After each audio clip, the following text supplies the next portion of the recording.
Kids and families, and I hope others on this council will join me and the other sponsors. So, thank you. It was muted. So I unmuted it. Yes. We're going to take a moment briefly, just we're experiencing some audio problems with our online. It's better. Can someone online just confirm that you're able to hear us now?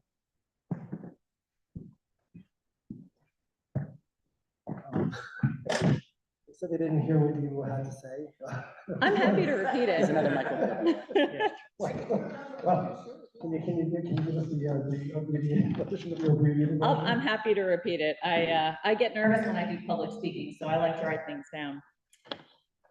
Can you hear me? Yeah, good echo. So Yes. I'm happy to repeat, because I think everybody here hopefully would agree that we want our kids to be able to walk into their school, to feel safe, to feel supported, and to be ready to learn. And the point of this resolution is to show support for a particularly vulnerable population of students. And we know that LGBTQ students experience bullying and gender-based discrimination at school at significantly higher rates, that this is a strong risk factor for suicide, and in fact, these students are 4 times more likely than their peers to contemplate suicide. And in District 2 specifically, as you've seen from the data, there's been an increase in suicidal ideation among students from last year this year. We've heard at our prior two meetings a call for support for these students. So the point of this resolution is to show that CEC2 supports our LGBTQ students and families. It's recommitting to the laws and policies of the state and the city and the DOE to support these students and to make it less likely that they experience bullying when they walk into their schools. So that is simply what this resolution is an opportunity to do, to stand for our D2 community and affirm our support for LGBTQ kids and families. Thank you. The next item on our agenda is presentation of resolution number 243, titled Disavowing Affiliation with or Support for Moms for Liberty. Is there anyone who would like to introduce this resolution? Sure, I'd be happy to. Should be a microphone in front of that side. So thank you, and my apologies for my late arrival. So I think we all know what this resolution is about. We know that last month there was a Moms for Liberty Town Hall that took place within the boundaries of our district. And I think that most of us know what Moms for Liberty is, and you have to have your head pretty far in the sand at this point to not know. But it's a group that I think really does not reflect the values that we have in New York City. It does not reflect the values that we had in District 2. And it's a group that has really said some very harmful, some very hateful things about members of the LGBTQ community, about other marginalized groups. And I think that this resolution is a way of us saying that even though this event happened in District 2, it has nothing to do with us, and we don't want any part of it. And I think it kind of piggybacks on the other resolution in that we know that there are students in our district, in our city, that need support and are not going to get it if the policies of groups like Moms for Liberty are allowed to take root in our city. And so this is just, I think, a statement that we can make as a CEC about the values that we have in our district and what we want for our students. So thank you. Next item on our agenda is program presentation, and we're not going to have a presentation this month. It will take place at our next scheduled CEC meeting, which will be held in March. Item number 5 on our agenda is a proposed letter entitled Proposed CEC2 Letter to Chancellor Banks regarding high school geographic. Thank you, President Zimmerman. So this is a follow-up to Resolution 241, which we passed last month.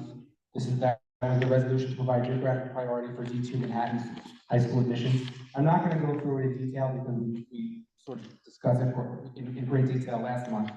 But what this does is it reiterates our support for this, and it also asks the Chancellor for a meeting so we can have a meeting with him and senior DOE personnel to discuss this most important matter. Since the last meeting, there have been over 900 emails, and I would say over 900 emails sent to the Chancellor with copies to several of the CEC members, including the CEC itself, Superintendent McGuire, several, I think most of the Manhattan elected officials, at least that cover D2, and other parties, in support of this resolution and asking, begging in many cases, the Chancellor to reinstate geographic priority.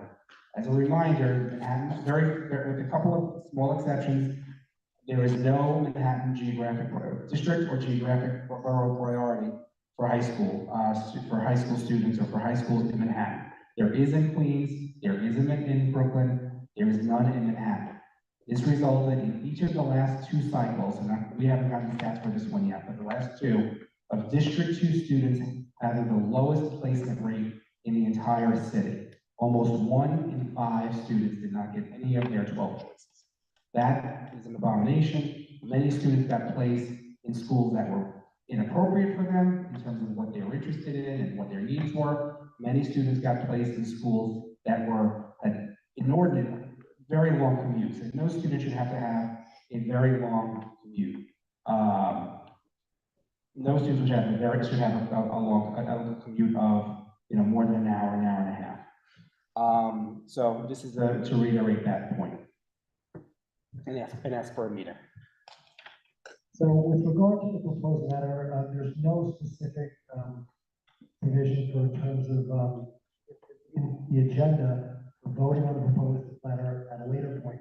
So what we'll do is we can vote now, but first I'd like to give other members of the council opportunity, should they wish, to comment on the proposed letter.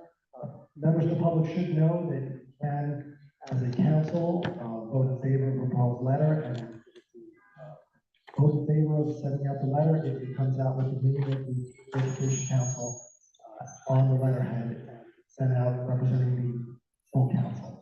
So I just want to add, we do hear you.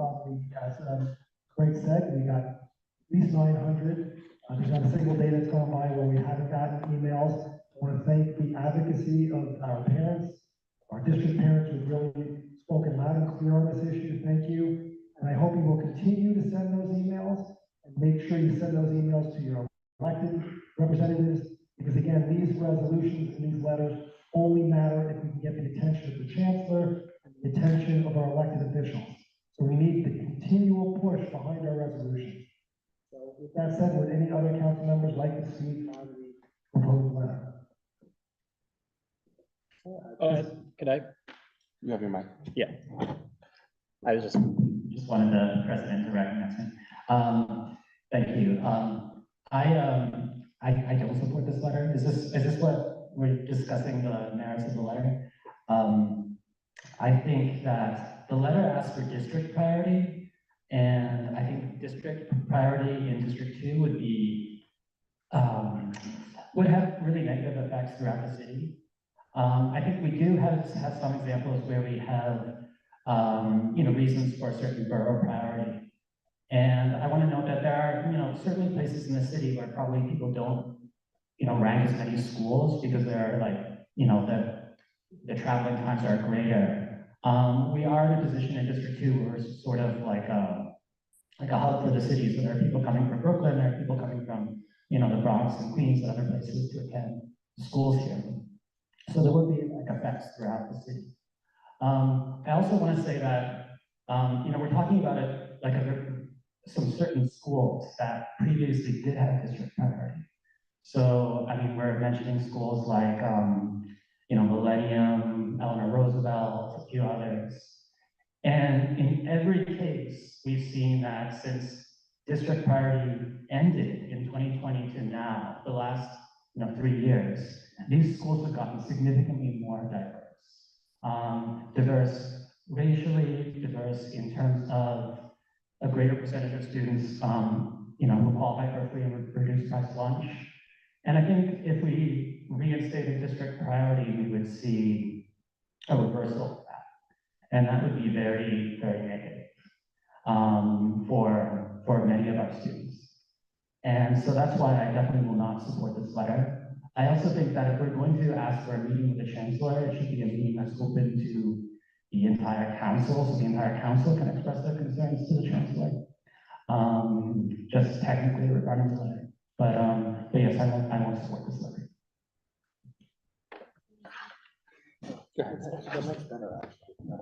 That mic's better, all right, so we'll take the better mic. All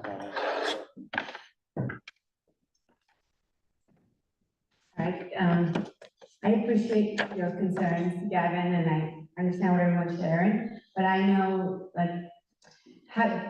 in District 2, the parents, now, in having a high schooler that has to travel across the borough, and we know every day we hear about news that somebody got pushed in the subway, someone got ran over by vehicles, right? So our kids, as much as we think that they're grown up, they're still kids. High schoolers are still young, they're kids, and going far into the city is a problem. So I feel, speaking as a parent, that the kids should stay close by if they can get into their schools where they can walk to, where there's guards that can, hopefully guide them. It's still, even in high school, it would be nice for them to walk instead of having to take a subway far away to the high school. Thanks.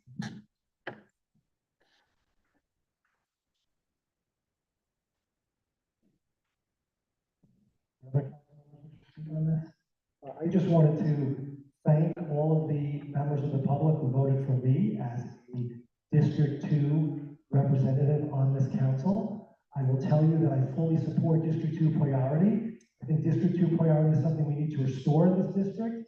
I think it's something that helps every single parent in this district, whether you're white, African-American, Latino, any other race, it doesn't matter. District 2 priority helps you. And parents are leaving District 2. There's no question about it. You look at the numbers, if you exclude the influx of migrant students in our district, our enrollment numbers, and Superintendent McGuire can verify this, would be down significantly if it were not for those migrant students who are now residing in our district. People are leaving the district.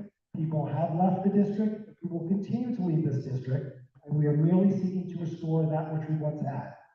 As a member of District 2, member of District 2 CEC, District 2 priority helps every single parent, and there's absolutely no way that I can rationalize anyone not supporting this who is an elected member of the District 2 Community Education Council. Anyone else like to speak on this? In that case, I would like to call this letter for a vote to ratify this letter. And that will mean that we'll date it today and it will be signed on behalf of the council. I'd like to make a motion at this time to publish the proposed letter and send it out to Chancellor Banks and other members of the community. Okay. Preet Bopperai? Yes. Preet Bopperai, yes. Allison Bowen? Yes. Allison Bowen, yes. Daniela Egorov? Yes. Daniela Egorov, yes. Gavin Healy? No. Gavin Healy, no. Charles Love? Yes. Charles Love, yes. Maud Maron? Yes. Maud Maron, yes. Sonal Patel is out. Jessica Savage? Abstain. Jessica Savage abstains. Sarah Schechter Ehrenberg is absent. Sabina Serenese is absent. Leonard Silverman? Yes. Yes. And Craig Slutsky is a yes, so it passes 7-1 to 1. Thank you, and that letter will be published as it has a proposed draft. You can also find a copy of that on our Community Education Council website. The next item on our agenda is the first public speaker session, and this is going to be an in-person speaking session only. There is a sign-up sheet, I believe it's outside. As I mentioned before, to those of you who have come late, members of the public can speak at either one or both speaking sessions, should they so wish to do so. We just ask that you sign in. And I'm going to ask Craig to go get the sign-in sheet right now. Sign-up sheet. And members of the public will be limited to speaking sessions of approximately 2 minutes. There's a microphone set up over there. Okay. Do you want to do timer, Gavin? Can you do the timer? Yeah, I can do the timer. Great, thank you. Put you to work. The first speaker is Matoko Shiboji. Close, over there. I think you just have to turn it on. I think I have it off. For 2 minutes, right? 2 minutes, correct. Push it up to speed. Yeah. Talk loud. Yeah. Did you turn it on? You turned the button on? You push it up. Yeah, we can hear you. Yes. Maybe I'll just. Yes. Perfect. Really close. So I have 2 children in District 2. I repeat my concern about the high school admission policy. 1 in 7 District 2 8th graders last year received no offer from their 12 choices for high school last year. This is by far the worst acceptance rate in the city. After the policy change in 2020, small community schools built for District 2 are now open to the whole city, the largest school system in the nation. While many Queens and Brooklyn excellent schools such as Francis Lewis, James Madison, and Millennium Brooklyn, and so on, have borough priorities back. Adding to this, there has been hundreds of messages going back and forth in our middle school parents chat group about a low barrier shelter for single adults that is being planned on East 91st Street. It is directly next to my daughter's gymnastics gymnastics class within a block from two schools that house nearly 1,000 public school students every day. Over 4,000 people have signed a petition to relocate or change it back to the women-only shelter. I volunteered for the Hope 2024. I am really torn about this because I know we need shelters. However, people are concerned about the location and the safety for our children. So how is DOE working with other city or state agencies to address the security and safety issue as well as the perception of the safety? I really don't want my friends to leave the city, but if these issues were left unresolved, it will drive people to leave the city. This is not sustainable. People who wants to help are leaving the city. So CEC council members and Superintendent McGuire, please work with us to address these issues. Thank you very much. Thank you. And the second speaker is going to be Lupe Hernandez. Welcome.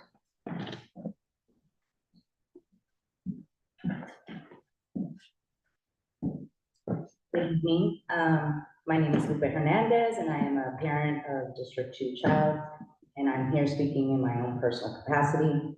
I'd like to, I implore if you guys have a chance to reply later on sometime this evening, I'd like to know why it was okay to vote on this letter this evening before speakers, the two sessions, when last month, when a letter was, or even not even a letter, it was just a statement that many other CECs have already passed to disavow Moms for Liberty, a Southern poverty hate group. And just wondering why it was okay tonight to vote on something that the public didn't get a chance to speak on, because high school admissions actually in D2, it was 89% of students actually got one of their 12 choices. And when you talk about the percentage that you guys are choosing to use, those are for students that only listed 6 or less schools in their application. So let's be real with the data. I implore you guys to really, I thank you for the sponsors that came up with the resolution, since this council didn't want to make just a statement. And so I implore you guys to pass the resolution 243 disavowing affiliation with the support of Moms for Liberty. And I'm here to make a public statement that it is not right that we have actual members of that group representing our district, because a majority of our district does not align with those, what Moms for Liberty, banning books, anti-cultural responses, sustaining education, and just simply affirming our students that may be non-binary gender conforming. So I want to raise that. Thank you. And the other resolution that you guys have on order, apologize because we only had one available. I think it was affirming the LGBTQ plus community. I want to just put on record that we've lost trans students. And I think it's really important that this council make a statement that you are representing all students. Respect for all includes all of our students, including trans students. Thank you.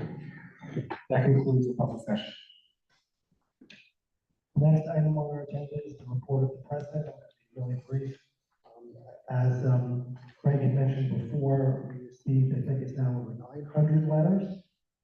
So we hear you loud and clear. So that's something that I hope we as a council will continue to work for and continue to press, both district priority in all admissions in this district. I also want to say I was a little disappointed, as many of you know, our calendar meeting was supposed to take place following the Chancellor's Forum that was supposed to be held earlier this month. Unfortunately, we had a little bit of snowfall. It was not the massive snowfall that was predicted, but these days it doesn't take much to close schools, and we made the wise decision, I do think, at the end of the day, to adjourn that forum. So that will take place. We're working right now with the Department of Education to reschedule that probably sometime in either April or May of this year. So we're looking forward to having the Chancellor. We've worked long and hard, members of this council, on questions. We can hear you, and that will be an opportunity when that forum is held to make your thoughts known to the Chancellor. also like to say that I'd like to thank Superintendent McGuire, who's worked with us as well, and will continue to hopefully work with us on these issues in our district. And that's really all I have to say at this point, but I would also just encourage you, members of the public, to look at our website to see the resolutions that we have passed, resolutions on geographic priority, resolutions on other issues as well. So we are working on behalf of the parents of this district. The next item on our agenda is the report of the community district superintendent.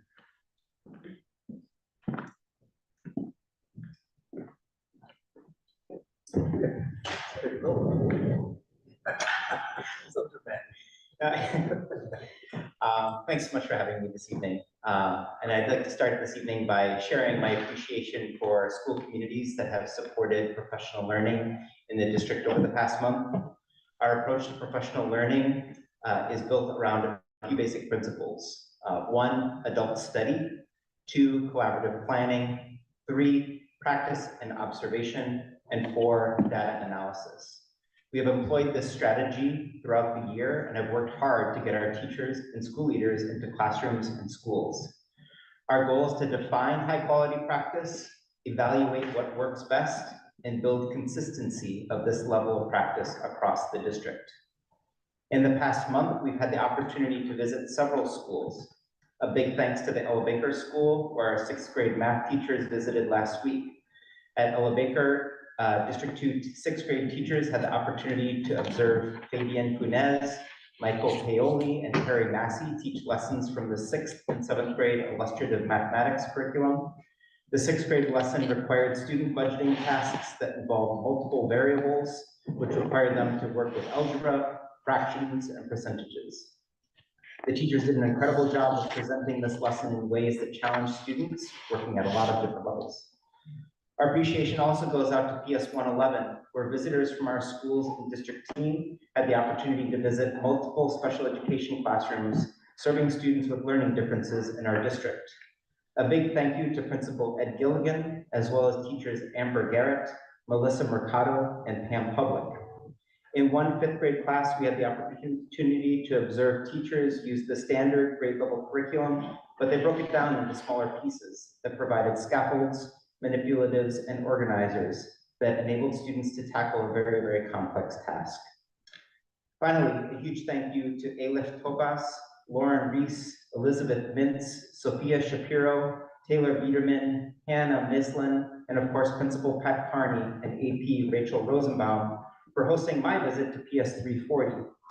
I brought along Chief of District Support and Implementation, Lucius Young, who works directly with Deputy Chancellor Donica Rux on implementation of the NYC Reads Initiative. Chief Young and I had an incredible opportunity to visit kindergarten and 2nd grade classrooms where wit and wisdom were being implemented by teachers. Anyone who's familiar with elementary school literacy education, observing these teachers' classrooms would immediately see how the learning is different. The work we observed was fun and engaging and challenging. The students we observed were clearly using vocabulary and language they had never observed kindergartners and 2nd graders use with past curricula, and it was really a pleasure to witness. Our appreciation goes out to all the school leaders and teachers who have been so open to hosting learning across our district this year. We learn best when we have the opportunity to get out of our silos in our classrooms and schools and really observe, reflect, and plan alongside true experts in the field.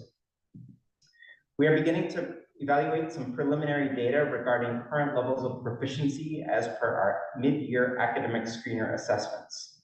While these data are not entirely predictive of end-of-year performance, we are observing some strong improvement in math and reading across the district. At the mid-year point, the percentage of students who are working at or above grade level in both mathematics and reading has increased by 8% since the start of the year. We will continue to analyze data and work with individual schools and teachers to support continued growth. As a reminder to parents, the academic screener data are now linked to your child's mystudent.schools.nyc online account. And if you need to obtain access to this website, you can do so through your child's school.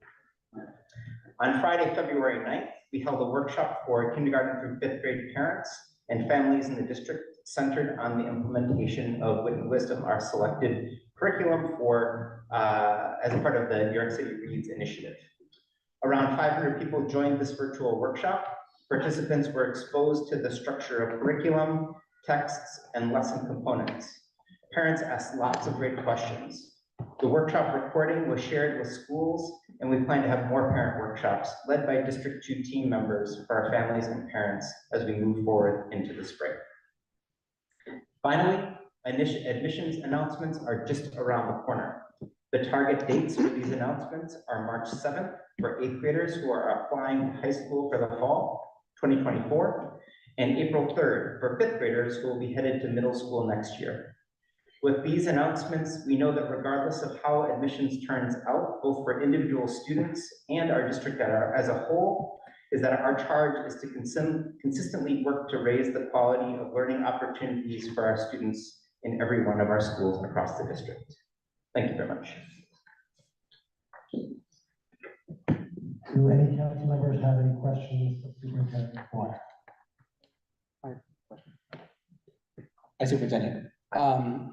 As I think you know, DOE announced, I think it was last year, that all high schools needed to have Narcan on hand in the school, and that was being implemented very slowly, but it's happening. Last month, I think it was last month, the city council passed and it was implemented because the mayor, I think, either approved it or didn't say anything, so it automatically became law that all schools will have to carry Narcan.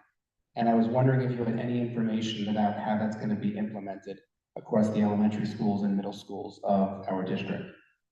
And if you don't know, it's okay. I don't know. Okay. But our March meeting is can let us around the know, corner, yes. and so I will make sure. Thanks. Sorry to jump the spot. About that. No, It just got passed last month, so. thank by you. the No, council. I will research it and report back. Thank you. I just wanted to ask Superintendent Barr, can you give us an update on the number of migrant students, the most recent number that you have for our district? The number remains relatively consistent, about 1,700 to 1,800 students across our district.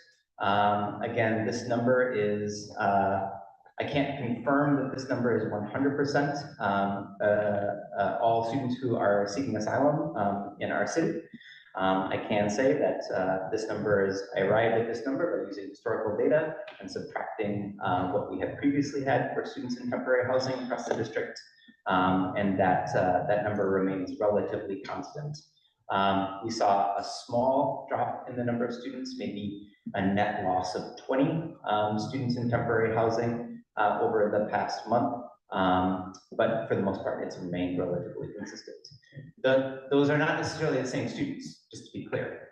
We do know that many students have left schools, moved out of the city, out of the district, out of the state. Those are mostly just reports that we're hearing directly from schools. So just a couple of follow-up questions on that issue. Have you seen any effects on the ground? Are you getting any feedback from your principals on the local level of whether or not the city is trying to keep students in the district past 60 days when their families are exceeding that 60-day time period? I know we passed a resolution on that, a couple of months ago. So could you just respond to that? And then the other question I have is just what's your latest understanding of the total enrollment of students in District 2? Sure.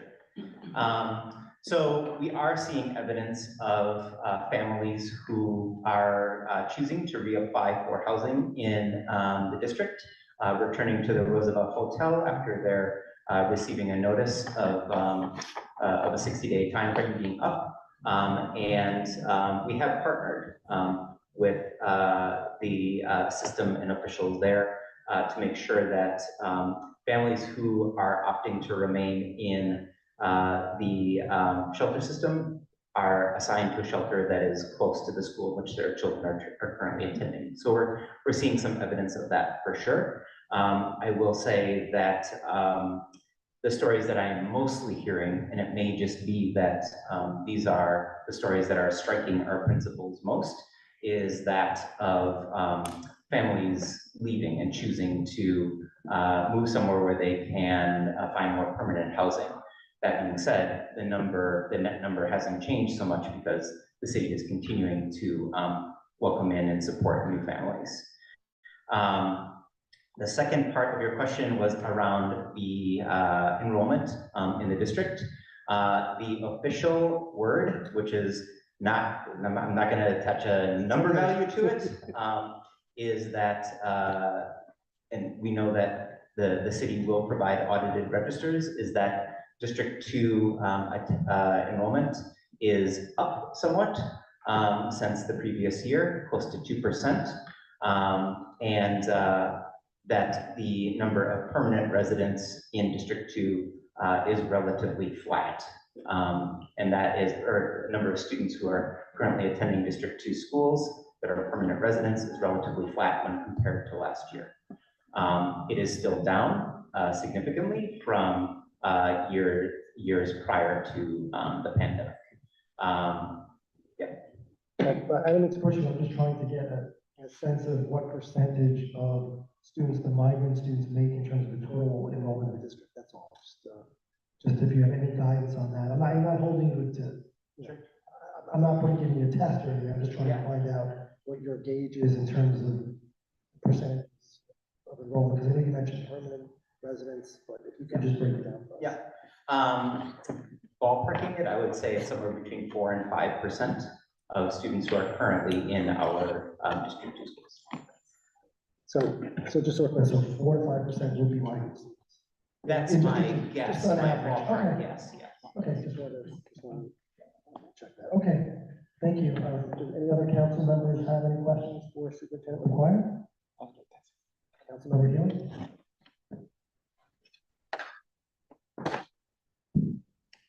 Thank you as always for addressing our questions about, especially about our migrant students. And I just want to say that, our migrant students are our students and they're entitled to a free and appropriate public education just as any student is. So I guess I chafe a little bit when we make, on this council, we say like, well, what's our enrollment like minus this one group of students, which somehow is like different or doesn't count because they count. And they're entitled to a free and appropriate public education. I want to ask, can you speak a little bit to what are the procedures for evaluating students in temporary housing or migrant students for special education services? Because I know like if you're coming from another part of New York State, you'd come with your IEP and you could get evaluated, or if you were coming from another state and you had an IEP, you might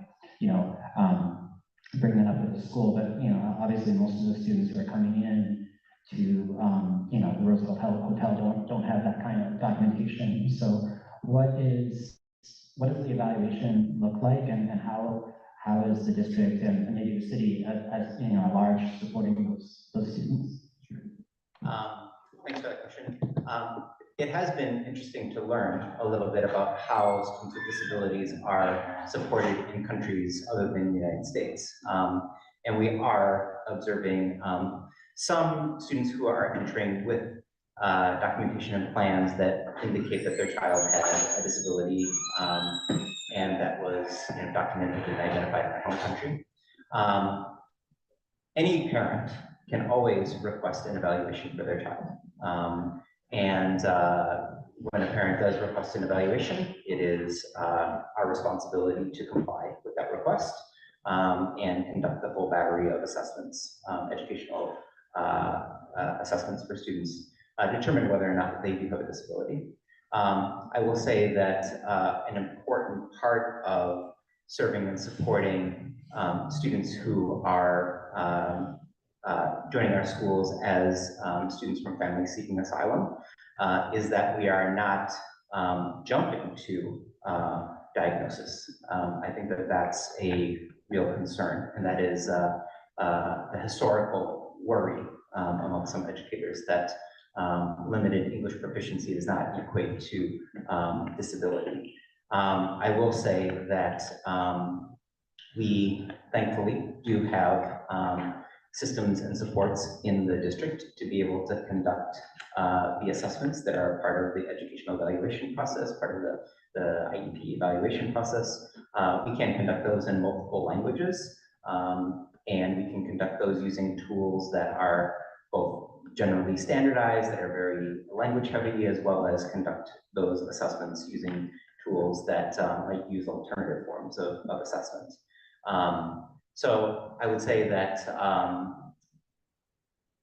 we are, if we were serving an entirely monolingual group of children, that we would be able to, that we would I'd be able to identify students more quickly if they have a disability. But it is pretty clear to many of our educators when something additional seems to be going on with the child. But we are wary of the process of jumping to evaluation too quickly. Anyone else? Thank you, Superintendent Dwyer. The next item on our agenda is committee reports. Do you have a committee report that I take? Want to remind everyone? Do you want to remind people about tomorrow? Oh, I missed what you said, sorry. Yes, thank you. Tomorrow, we're going to be holding our first committee meeting for the SEL and School Climate Committee. It's going to be at 6 o'clock on Zoom, and we'll be having members of the DOE specifically discussing respect for all and supports for LGBTQ students and families. So if anyone's available can join. You can go to the website, to our website to sign up. Yeah, thank you, Craig. Yeah, so you can go on to the CEC website and click a link and register. And that would be lovely. And I hope to see many of you there and expect some good participation. Thank you. Thank you. The next is discussion of any other committee reports. Last call. Okay, the next item on the agenda is discussion of resolution. Now we'll open the floor for a discussion of resolution number 242. Anyone who would like to speak on resolution number 2? That is a resolution in support of our D2 LGBTQ plus students and families.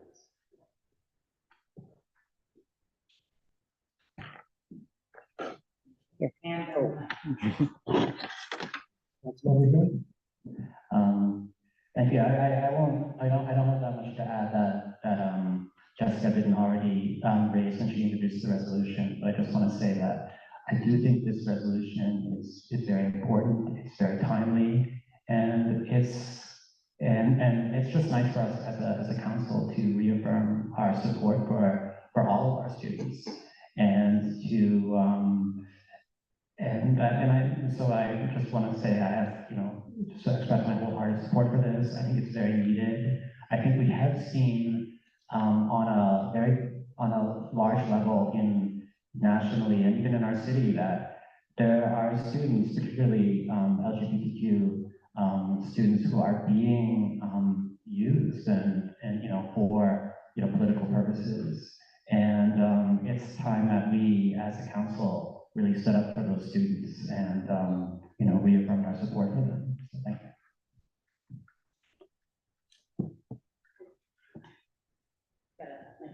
Allison? Thank you. I'd like to applaud the sentiments that are expressed. And I am very much into our D2 LGBT plus and their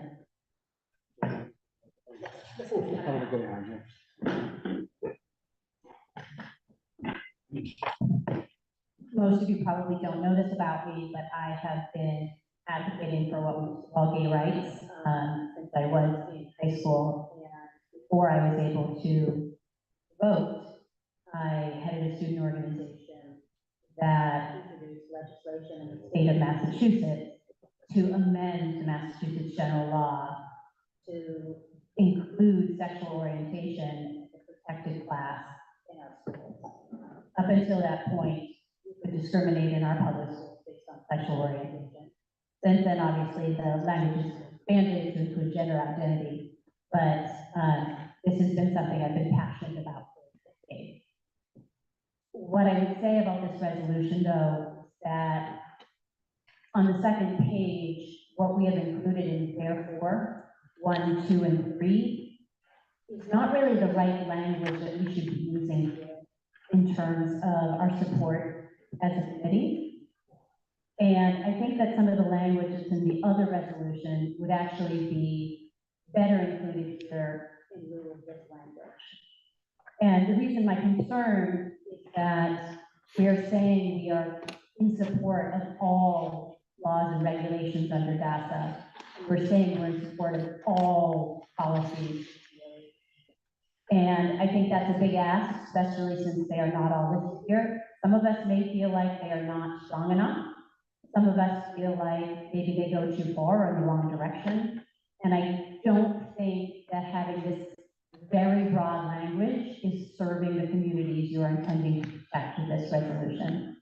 And what I would suggest is that we take some of the language from the other resolution that you have on the table, where you say, whereas it is the stated policy of the NYC DOE to, quote, maintain a safe and supportive learning environment that is free from harassment, intimidation, and or bullying, sexual harassment, discrimination on account of actual or perceived race, color, age, ethnicity, national origin, citizenship, immigration status, religion, gender identity, gender expression, sexual orientation, disability, or weight. And I would be happy if we would amend this resolution to include that, rather than the therefore be resolved X, Y, and Z. And if we were to do that, I would be happy to support this resolution. But as it's drafted, I cannot support. Allison, I just want to make sure I'm understanding what you're saying. Would take out all three therefore clauses and add the other? Yes.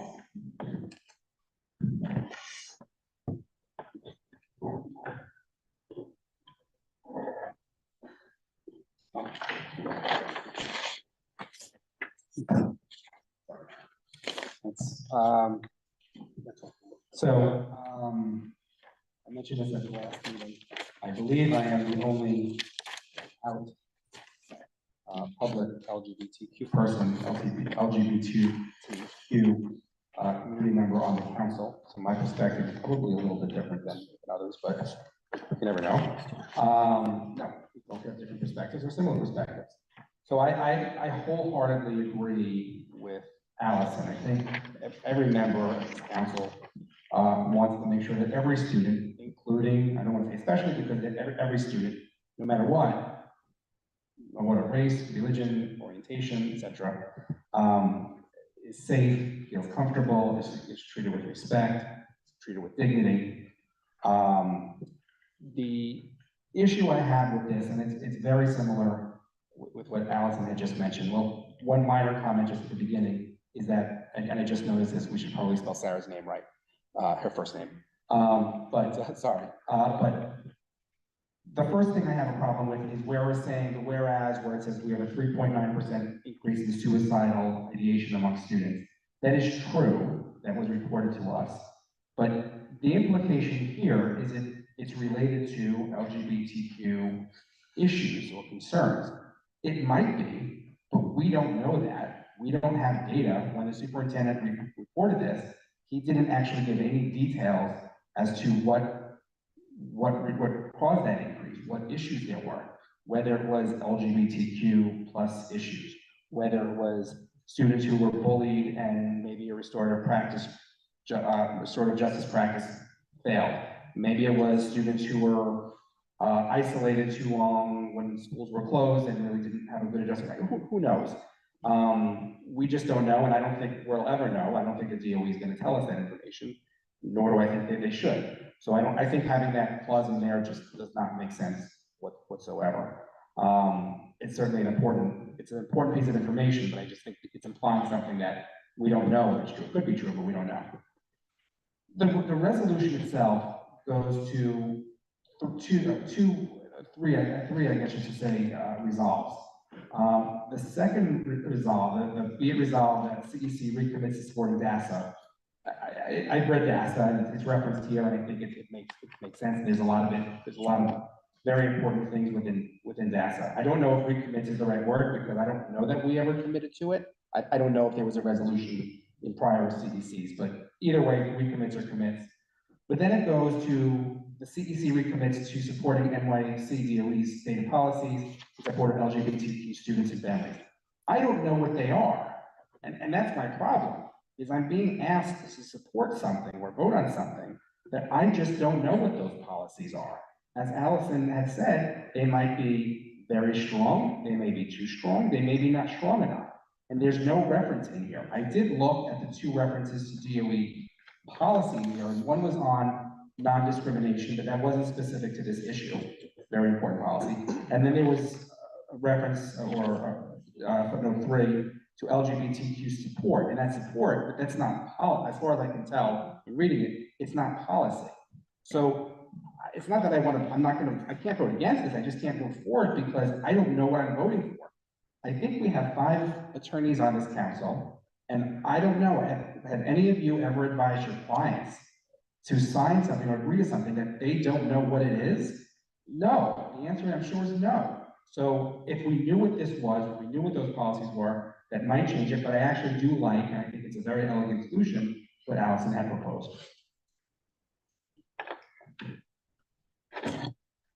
Solomon? Oh, sorry. I don't know who's here. Oh. Oh, I'm sorry, I just saw. Sorry, I can't see what's happening here. Am I going? Yes. So I find this conversation so interesting and sort of the tearing apart of this resolution. And in particular, Greg, I just want to address what you said about, this whereas about the District 2 having seen a 3.9 increase in suicidal ideation among students and how it is so appropriate to include here and such a leap to assume that. And then, yet you look at your letter to Chancellor Banks about priority admissions, and it reads, in both the 2021 and 2022 high school admission cycle, District 2 scored among the worst districts in the entire state admissions placements, with almost 20% of 8th graders not receiving any of their 12 listed choices.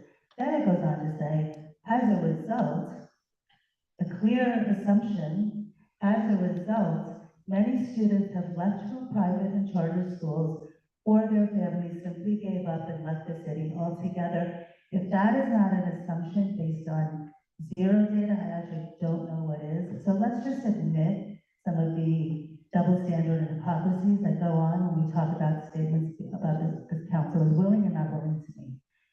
The second thing, I just want to be clear, Allison, to your comments on resolution 242, if you would support this if all 3 therefore be it resolved clauses were eliminated, and that includes the first one, which is that CEC2 recommits to supporting schools and the NYC DOE in maintaining affirming environments, with affirming interpreted as creating an environment where LGBTQ plus youth are less likely to experience bullying. That does not cite any written policies, any laws, or anything else that is, I think, what you were referring to with either going too far or not going far enough. So I just want clarification on that as well. Thank you.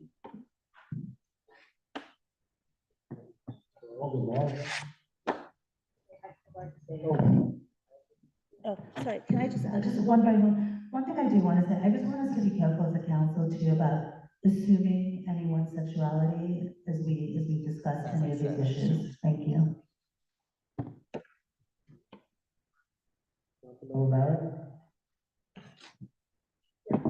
So, I would not vote in favor of this as drafted. We don't want any students bullied in our schools. I think Allison and Craig have both made smart points about problems with this. I just like to point out some other things and offer a genuine opportunity to collaborate with any of the resolution writers or sponsors if they're interested. There are really clear guidelines about talking about suicide in schools, particularly with children, because there is, and the National Suicide Prevention Association make it very clear that telling kids that they might wind up committing suicide if something bad happens to them is the exact wrong way to talk to children about suicide. And so I think it's really irresponsible for us as a council to say, if you don't get the exact kind of LGBTQ language you want in your schools, you're likely to commit suicide. That is actually a practice that the National Suicide Prevention Association discourages, and I think we should be really mindful of that and careful when we talk about suicide about our children and in our schools. And I could certainly help connect the sponsor writers with some guidance that would be more responsible and more helpful in that area. And I would also say that, you know, the statistics around these kind of policies improving mental health have been repeatedly debunked by every nation that has done a widespread, you know, spread systemic research of the LGBTQ gender affirming practices in their mental health care systems. So I do think that if anyone's interested, I suspect the answer might be no, but if anyone's interested in actually hearing information outside of this particular advocacy channel and broadening their information base in ways that would be helpful to kids, I'd be happy to talk to you about it and share information with you. And I'll just say that everything is a trade-off. Certainly, we want to support kids who report that they're gay, or kids that report that they have a gender identity that is discordant with their biological sex. But there are trade-offs to telling children that the way that they are coming to terms with their changing sexuality requires medicalization or surgical intervention. Those trade-offs are very real, and we're hearing from a tremendous number of students who have suffered from not getting a full picture because their counselors and their teachers and the people in their lives are focusing only on this so-called affirming model. And I think it would be really responsible to actually listen to some of the young people and some of the people who have done some really careful, really nuanced, and really thoughtful discussion around what the trade-offs are here, instead of just pushing forward on a sort of relentless ideological position. So I'm very willing to have a polite, respectful conversation with anyone who's willing to do that. I particularly want to flag the suicide language because I think it's problematic, but the broader issues that are brought up are things that I'd be happy to discuss also. Thank you. Any other members?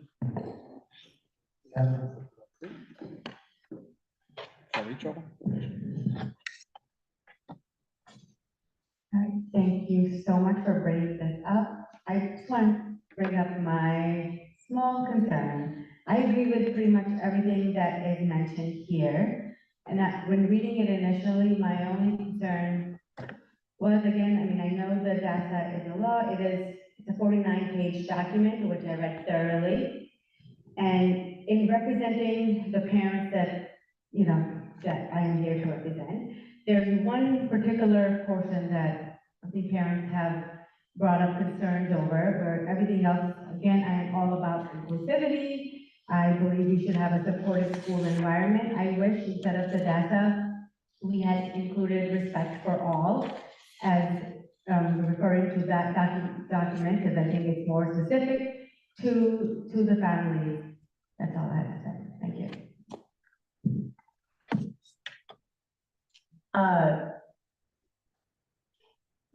I appreciate that we're attempting to have a thoughtful conversation about something that's so important for so many students and families in our district. I can't speak for the other sponsors. I can speak for myself personally with respect to any edits regarding the therefore clauses. If there is a way for us to thoughtfully edit this and actually have something that gets passed that is very basic and stands up for our students who need to hear this more than ever right now, I would be very happy to try to find a way to do that, to come together to do it, even if I don't necessarily agree with everything that gets changed. This is with respect to your comments, Allison and Preeti. If that is a way to get this done and actually have something to support our students, I would potentially be for it, but we have to be careful doing it. And as I said, I'm only speaking for myself with that.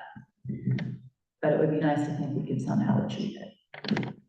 Just to answer your question, what has been done in the past has a laptop, Sorry, Greg. I don't know if you can do this, but usually pulls up a Word copy. I don't have the word, she's the Or word. whoever has it, and then we literally try to edit it when possible. Yeah, we could do that. I mean, that She sounds has it like, ready. I'm not sure if you actually want to do that. I'm not sure if you want to do that right now. I guess if we can do it now, if it's possible, but, or we make a motion, someone makes a motion to table the resolution until it can be properly edited. But then just a point of order for modifications on a resolution, you can move to delete a sentence or to add a sentence. What you can't do is have a working session where you draft something on a laptop. Yeah, I mean, I agree with you there, so. So it's kind of a catch-22, I know you want something passed tonight, but I think if you, I don't know how many votes you have, but I think that, it might make sense. Well, perhaps we ask the council members who did indicate some interest in passing this with some change in language, if they do have some proposed, something that they would like to propose now, specifically for what should be deleted and what should be reinserted, and then we can have a quick conversation about it. I think it would be a more thoughtful discussion not done forum if we want to redraft post table this for next month, particularly in light of the things that Maud brings up. I don't believe anyone on this council is an expert in regarding including or not including records resolution.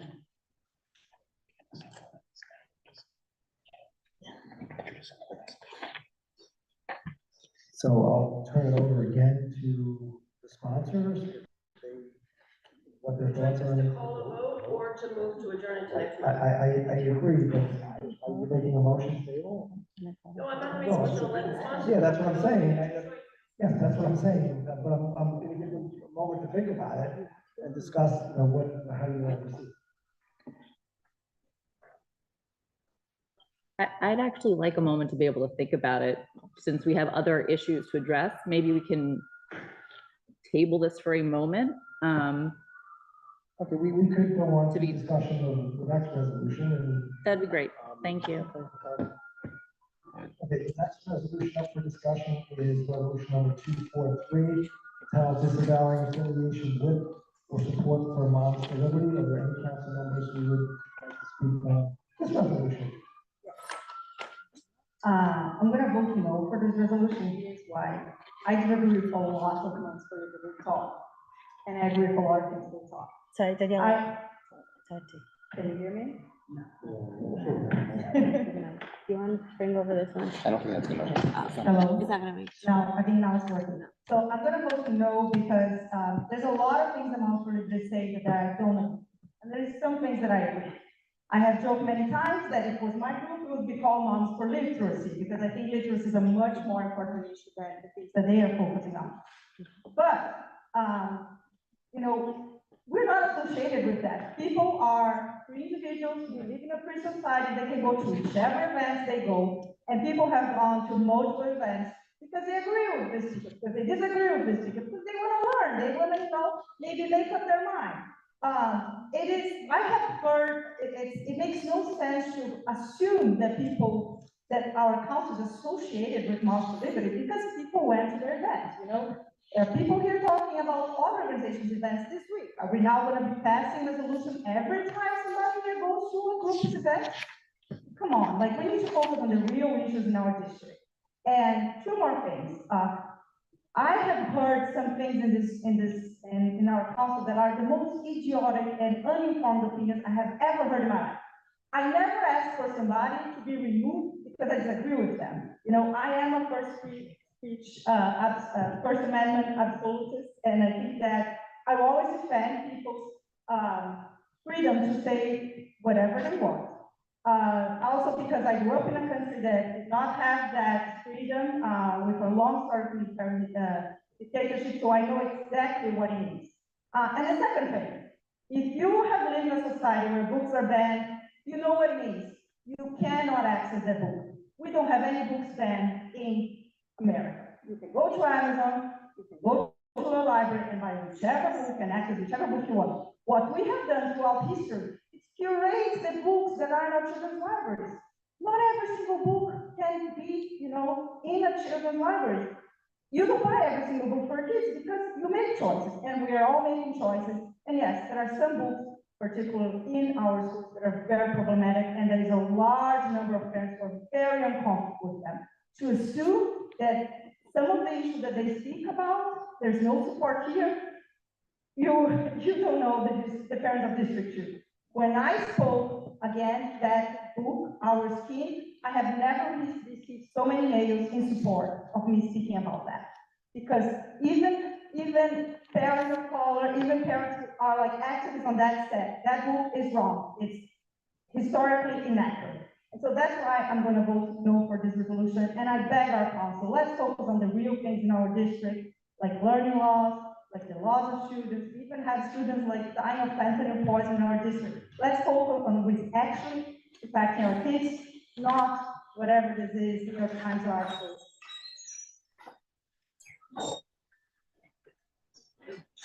Councilmember Lott. Mr. President, it's something, what I don't move. Right, and they go down. I am not really going to address specifically. What I do want to say is, Superintendent McGuire, I want to say thank you. When was the last time you heard that from anybody up here? You and your team. And say that, no, what I'm thanking them for though is we may not agree with some of the things and challenge some of the numbers and have some heated debates about some of the things that you present, but you come here every month and you present us something from the DOE that is pertinent to children's education. And I've been here on this council for 8 months, and outside of you and your team and buildings and a couple of other presenters and a few people talking about 1 or 2 other issues, the whole time has been a nonstop time wasting work on, you know, your race, your gender, are you Jewish, are you Muslim? We spend all this time talking about all of this stuff, and a small fraction of time being focused on how to make District 2 and the city schools better. That's what bothers me. That's why I'm here. You and I have had conversations about that. And that is really my problem with all of this, really, is no one's talking about anything that's going to affect the academic outcome of our children. Nothing. It's a bunch of people who disagree with each other, arguing over nonsense. And to talk about a group, and specifically Maud and I, whatever the group isn't here, what they're really saying is that we're hateful. And again, I won't speak for them, but last time we mentioned this, I offered money, maybe I didn't offer enough. I'll put $1 on it, $100 to anybody who can give me a quote of me saying something hateful about someone. If you don't know, again, I'll reiterate, 3 books, 3 radio shows, several articles, hundreds of episodes, they're all out there. Send me a quote. It doesn't exist. So we're just saying this, just arguing over nothing. So we're not putting the kids first. It's not about education. So thank you for doing so, but I hope at some point the rest of us will get to that point. So, thank you. I just wanted to say a few comments on this particular resolution. So when I saw the resolution, the first thing I did is I said, let me learn a little bit more about Moms for Liberty, because I really don't know that much about the organization. So one of the things that I think I found out is that it has a number of branches. It's a relatively new organization, number of branches all over. And each branch has specific issues or things that they bring up on a local level. And I think that's represented in the actual language of the resolution itself, because you have one whereas clause here that talks about Moms for Liberty Miami-Dade County member. Another one of these whereas clauses talks about the co-founder being elected in Sarasota, Florida. Another one of these resolutions talks about a Tennessee chapter of Moms for Liberty. I don't know what attempts were made or are being made to establish a chapter for Moms for Liberty in New York. All I can say is if people want to establish chapters, I mean, that's up to them. I have no idea what that's gonna stand for, what it isn't gonna stand for.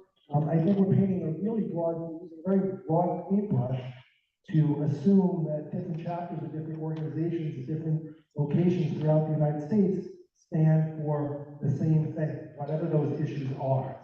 And I think that's one important thing that I want to mention. And I recognize there are people in the audience who may disagree what I want to say, but please at least let me have the right to say it. I think the real reason you're seeing this resolution here tonight is because two members of our council chose to exercise their rights to speak at a Moms for Liberty meeting that was being held. I actually don't know what they said, what they were planning on saying. I will let them speak. Yeah, I mean, again, I'm not really going to concern myself with that. But I think this resolution is being brought up because there have been attempts to associate and affiliate District 2 Community Education Council with this particular group. And I think that's absolutely not fair. I think Councilmember Love spoke eloquently at our last meeting about how he has a position on a topic. It doesn't mean that he's speaking on behalf of the council, and it doesn't mean that you have to agree with what he's saying. Just as if you speak in a particular group or organization, it doesn't mean that you agree with what he has to agree with you, or you have to agree with him. So I get that. I think this is really just a resolution that is designed to say that, well, if this resolution doesn't pass, well, look at District 2, they support Moms for Liberty. And that's not the case. That really is not the case. I don't know enough about Moms for Liberty to say I support them, don't support them. I think that's not the issue here. The issue is this resolution is trying to really associate District 2 unfairly with a particular group. And I also don't think that we should be in a position of voting on resolutions where we endorse or condemn particular groups. I think that's setting a really bad precedent. And I think as Daniela mentioned before, or maybe it was Charles also, we should really focus on the issues that really are important for this district. I would also say one other thing. I think that, and I understand how people feel passionate about these issues, but I think Moms for Liberty has gotten more publicity as a result of these actions than they could possibly have gathered under any other circumstances. And I think that literally the protests have literally risen that organization to national prominence just based on the actions of people in New York. So my issue with this resolution is I don't think that it's something we should be voting on. I think it's inappropriate. I think it puts everybody in a position, as it's designed to do, to say, well, if look at District 2, they didn't support this resolution, defending this group, they're in support of that. And that's just doxing, plain and simple. I've seen it before here. There were attempts to do that before. I spoke out against that attempt earlier in our term, and I'm doing it again right now. I don't think that's fair. So I'm not going to support this resolution. It doesn't mean I condone any behavior from Moms for Liberty, but that's not the issue here. The issue is whether or not we, as a District 2 Community Education Council, stand or represent a particular group, and we don't. And nobody ever says we have, and nobody has ever represented this council, having spoken as a council, endorsing any particular view of any organization related to Moms for Liberty. So that's why I'm voting against it, and when I do vote against it, that doesn't mean I'm in support of a particular group.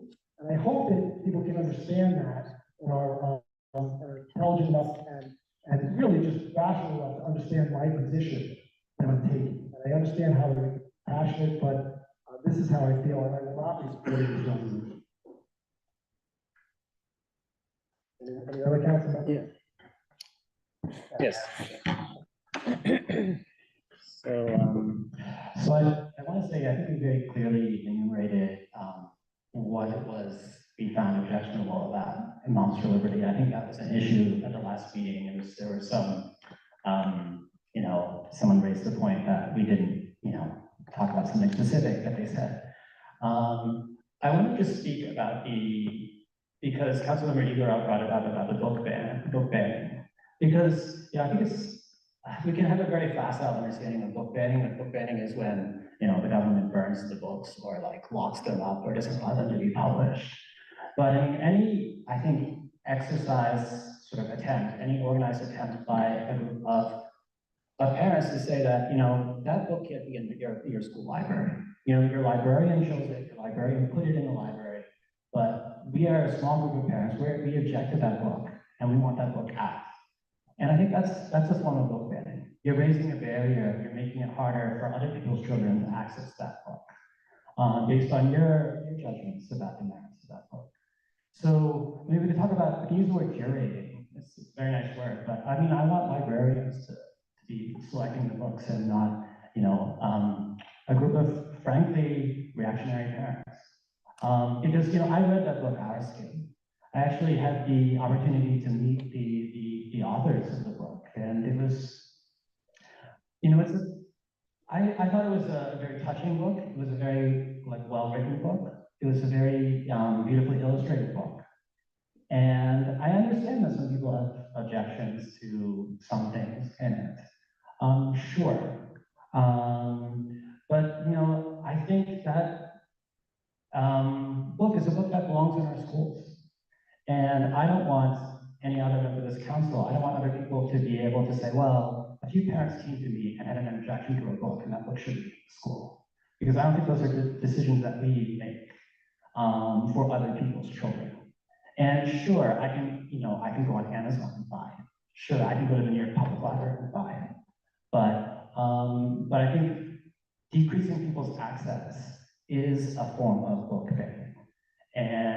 And we have to say no to that. And I also want to say that if anyone is out there and that book, Our Skin, is not in your District 2 school library, please feel free to reach out to me, to send me an email, and I will be glad to purchase a copy with my own funds and donate it to your library. So please do let me know. My email's on the website. Thank you.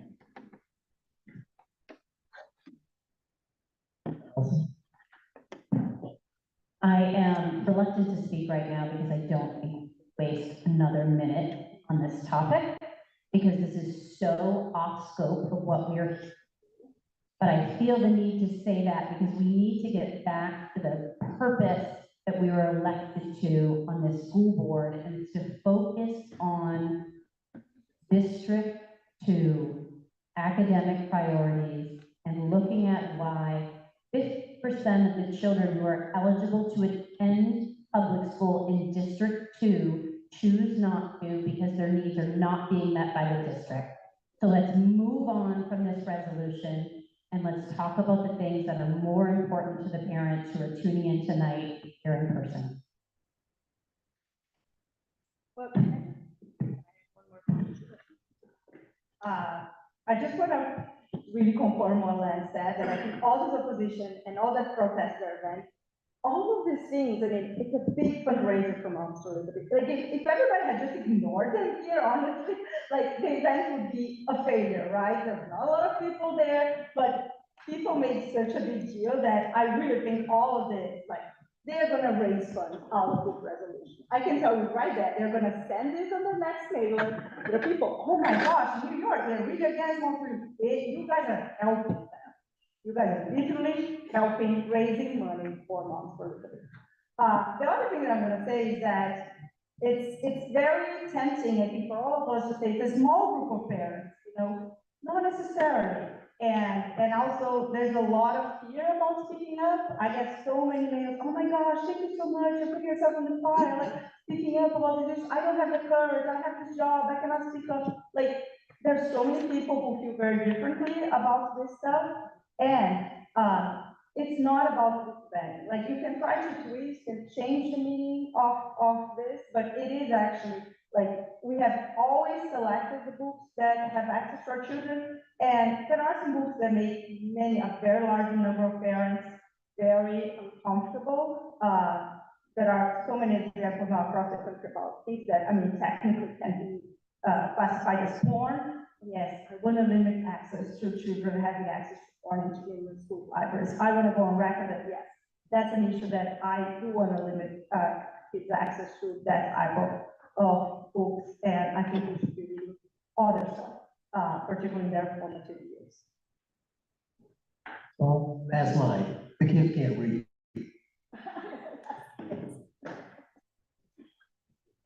Any other comments on this? I'd just like to say one thing briefly. I truly hope, Len and the others who commented, that you're correct, that this is the most publicity that they're gonna get from your lips. And while some may think that it's not important to discuss, I imagine there are numbers of families and students who do care deeply about what is becoming a national conversation and what makes and helps kids feel safe in school so they can learn, and what goes against that. And this is part of that conversation, whether you like it or not. Okay. Next item on the, anyone else?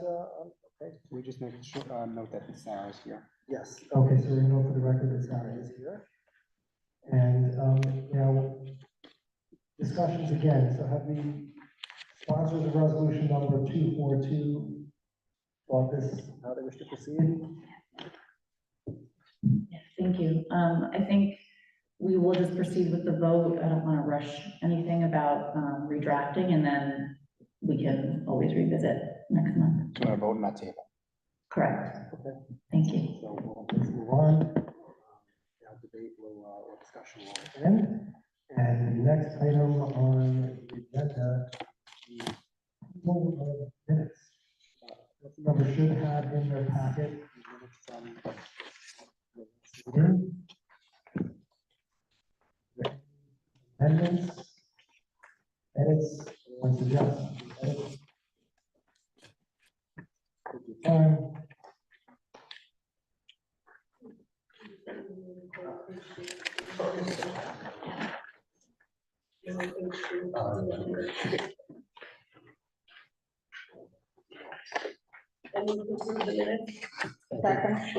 All in favor of, minutes?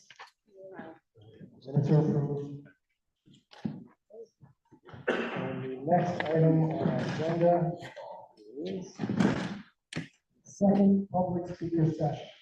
I'd like to remind members who came late, if you haven't, please sign the sign-in sheet for the second public speaking session. There will be a 2-minute time limit. Please make sure you signed in so we know that you're here. And Councilmember Slatsky will call the speakers in the order they signed up. Speakers would please go over there to the microphone, and it is adjustable, so please feel free to adjust it. And my suggestion is speak as close to the microphone as you can, because they've been going in and out, and you really have to speak close towards the mic. Thank you. The first speaker again is Matoko Suboji.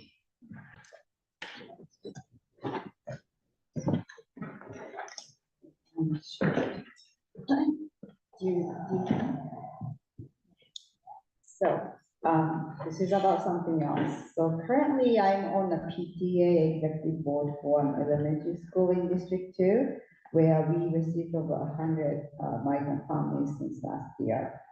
The great parent chat this week and last week and couple more weeks in the PTA executive board chat is going on with the concern about lice infestation across different grades and classes. I recently just learned that DOE's lice policy has changed some time ago. It used to be that if there is one case, then the school will check everyone in the same class. But now it's up to the parents to check.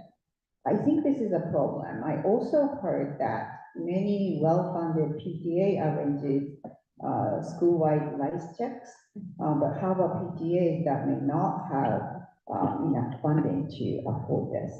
And then treatments are very expensive. So if it's up to the families, what can lower income families who may not be able to afford do? I believe this is a public health issue, and I would really like DOE to change the lice policy to at least check all the classmates. If there is one case, then check all the classmates before end of the day, and to minimize the spread of lice in the public school. Thank you very much. Thank you. The next speaker is Lupe Hernandez. Welcome back.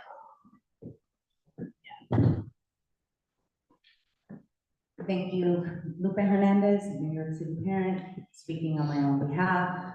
I'm calling today with great disappointment on behalf of many of our families, that includes parents and students that are disappointed that we are losing some amazing teachers from our classrooms. I'm disappointed that this council has not stood up more for our Muslim, Arab, and Palestinian families.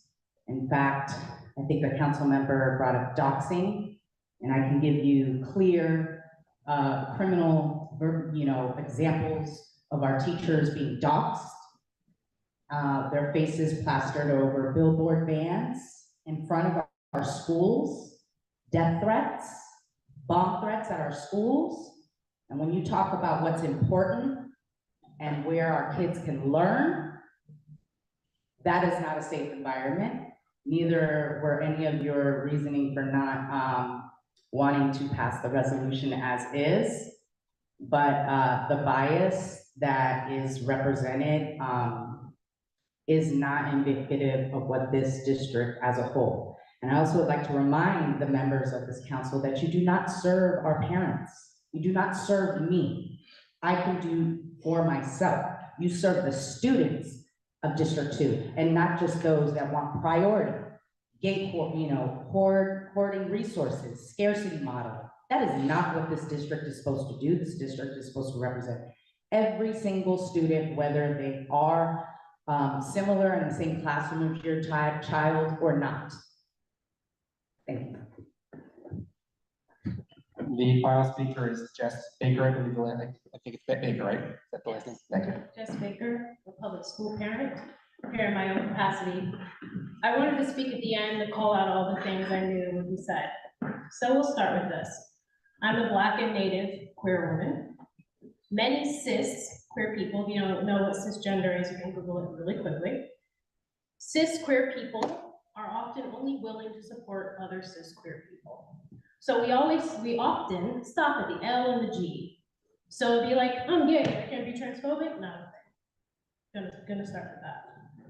Medical disinformation spread by members of this council at the Moms for Liberty Town Hall, which I have unfortunately watched the full audio of and maybe want to puke.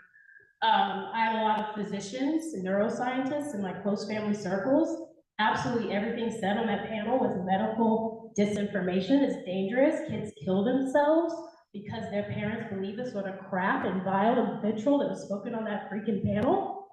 I grew up in Ohio, real fun to be of mixed race and be queer out since 5 years old in Ohio in the freaking Bible Belt. People, like some of the members of this panel, I had peers who are no longer here today.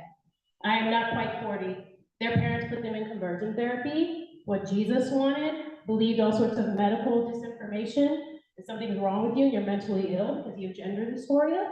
The sort of things that you all are sitting here on this panel and saying, there are people who are no longer here. And specifically to Moms for Liberty, which was founded in Florida about 4 years ago now. I knew, note the past tense please, a student who took their life because books affirming their identity was banned from their public school library. Yes, banning books from public school libraries is a book ban. Yes, it is. And the doxing, actual doxing, and bullying of that student in Florida led to them taking their life. Not even a book in their library could affirm that they deserve to exist. Moms for Liberty led that charge for the removal of that book in that school. New York City is not a silo. We are a global gateway. The whole world knows who we are. This has always been a city that's at the center of liberation struggles. I'm almost there. Thanks. And there's no publicity for bigotry. That what there is agreement when you're silent.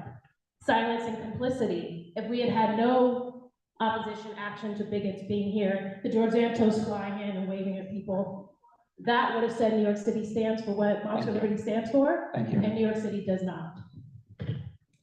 Thank you. That concludes the public session. The next item on the agenda is the vote on resolutions.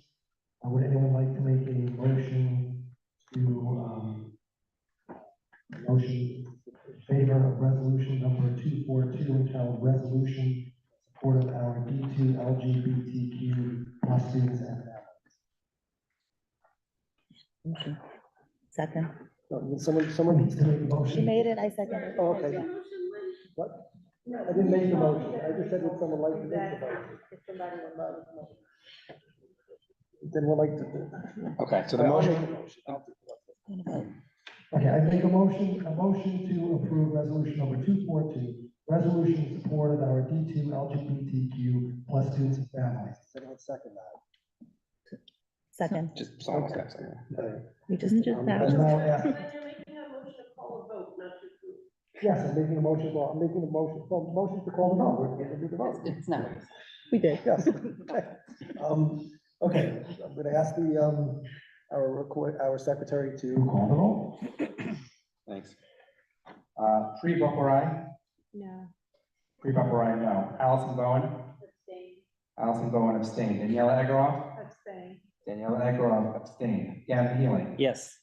Gavin Healy, yes. Charles Love, No. Charles Love, no. Maud Maron, No.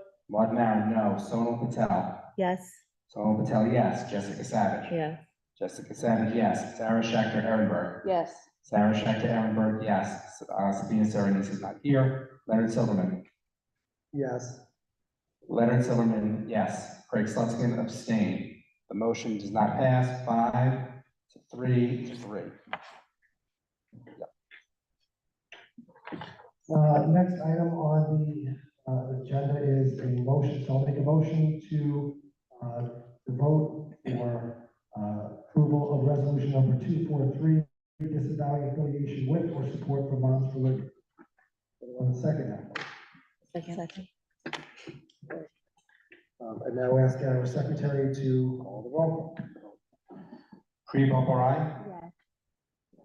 Allison Bowen, No. Daniela Egoroff, No. Gavin Healy, Yes. sorry, Sri Baparai is yes, Allison Bowen is no, Daniela Egoroff is no, Gavin Healy is a yes. Charles Love? No. Charles Love is no. Maud Maron? No. Maud Maron is no. Sonal Patel? Yes. Sonal Patel is yes. Jessica Savage? Yes. Jessica Savage is yes. Sarah Schechter Ehrenberg? Yes. Sarah Schechter Ehrenberg is yes. Sabina Serenese is out. Leonard Silverman? No. Leonard Silverman is no. Craig Slutskin is no. The motion fails 5-6. 4, 5, 6. 6, yeah. Six. Is that 5-2? No? No, 5 Oh, to 5 to 6, okay, sorry. Sorry. Okay. Next item on our agenda is new business. Does anyone have any new business they would wish to discuss?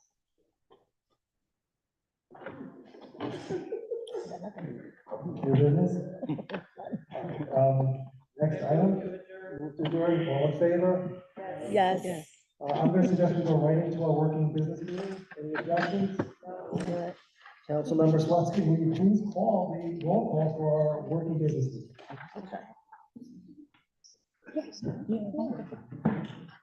Sri Baparai? Yes. Here. Here. Allison Bowen? Here. Allison Bowen is here. Daniela Egoroff? Here. Daniela Egoroff is here. Gavin Healy? Here. Gavin Healy is here. Charles Love? Charles Love is here. Maud Maron? Here. Maud Maron is here. Sonal Patel? Here. Sonal Patel is here. Jessica Savage? Here. Jessica Savage is here. Sarah Schechter Ehrenberg? Sarah Schechter Ehrenberg is here. Sabina Serenese is out. Leonard Silverman? Here. Leonard Silverman is here, and Craig Slutskin is here. We have a quorum. Do you want to just? Yes, before Superintendent McGuire leaves, we had had a brief discussion before the meeting. Item number 2 on our agenda is an update concerning the process to appoint a student appointee to CECD2. College applications are done, decisions are coming in. That's part of the reason why we don't have any new applicants for that position.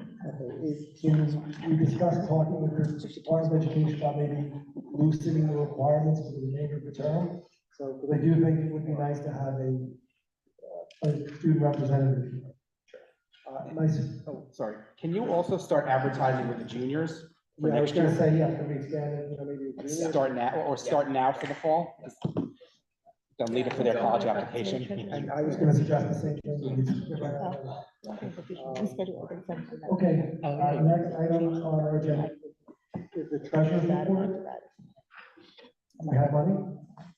What's money? Oh, we solved it? If you have no report, just Yeah, I have no report. Okay. Future meeting schedule, I'm gonna ask Greg, when do we currently have our next meeting? Wednesday the 20th. Okay. Then we might move that. Some members had mentioned that they want to wish to move that, So so. I had requested move. I had requested moving that meeting because the PEP meeting is the same evening, and at that PEP meeting is up for discussion, the city law merger, which is specifically impacts D2, and it would be nice to give Kelly an opportunity to be at that one as well. Okay, yes, we had that discussion. I am in favor of moving that meeting also. We just look at our calendars right now for a second, because otherwise it becomes a little difficult to try to schedule things.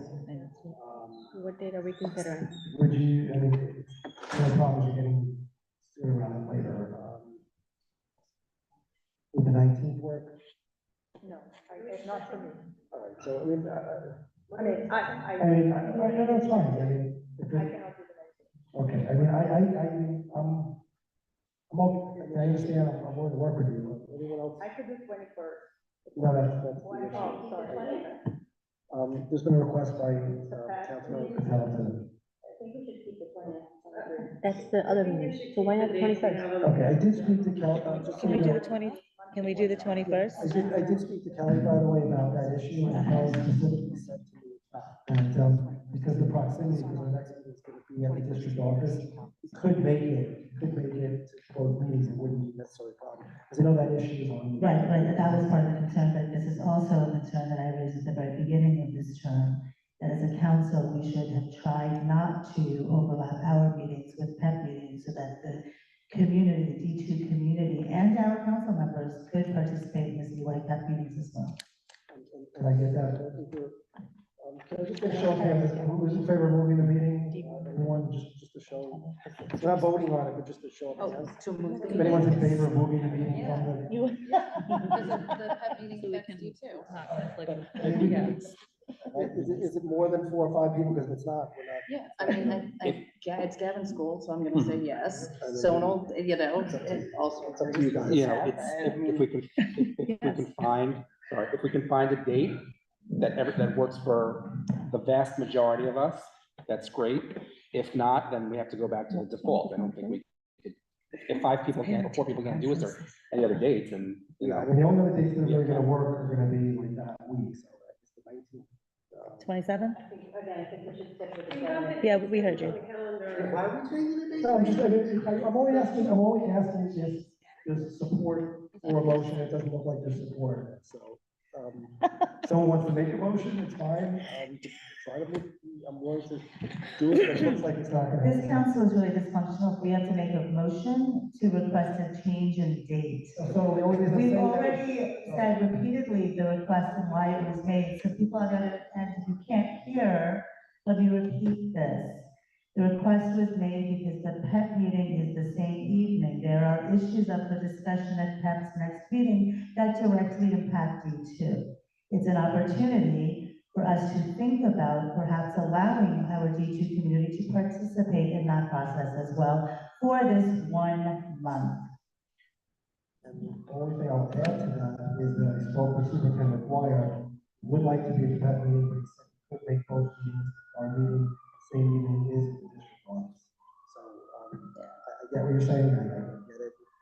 Anyone else want to speak on this? Otherwise, you can either make the motion, or just gonna move on.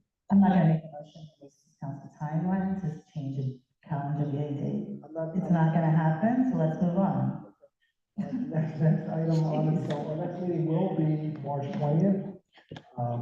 Next item on the discussion is school liaison update. Anyone have an update?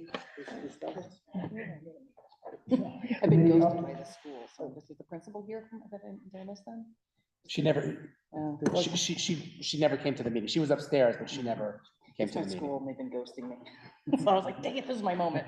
Yeah, Well, it looks there great. was- There's my report. Looks There was great. somebody there, yes, she was here. It is nice, it is a Yeah, nice yeah, it's building. great. There you go. We can all report on it, and then I'm done. But there is no auditorium, let me just point that out. Oh, it's a gym. It's a gym. Yeah, it's a great view. I mean, I got notes here. Okay, we're almost done. Next item on the agenda, committee updates. SEL/schools climate meeting that was discussed earlier, February 29th, 2024. Someone make another public service announcement, please. Say it again, just remind everybody, want to remind everybody? It's like the one thing I keep not hearing you say. Yes. Thank you. Yeah, tomorrow, 6 p.m. on Zoom, you can find the link through the CECD2 website for the SEL and School Climate Committee meeting, the first one. There will be members of the DOED Respect for All program speaking regarding LGBTQ supports and times for comments as well. Thank you. Thank you. Next item is a new business during our working business meeting agenda. Anyone like to bring anything up? Okay. I don't know why, I don't know, did you do this, Craig? You wrote adjournment/end of all meetings. It sounds like. No, this Oh, it sounds like, you've always had. it sounds like, you know, this will be the meeting to end all meetings. This is what you had going back to last year. Okay, this will be the final meeting of all meetings. Yes, yes, I am probably reading these. So, I'd like to make a motion to adjourn. Meeting adjourned. All in favor? Whoa.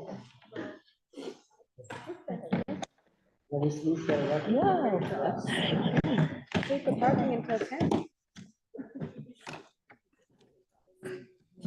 Yes, they're all on antibiotic. All three of them. All yours are too. All of them are antibiotic. I sent him the receipt. He should have processed. Oh, yeah. Did you? Oh, it's hard to get, oh, yeah, I'll put it together. Yeah, I just wanted to. Taking care of them from last year's. Hold on, let me just.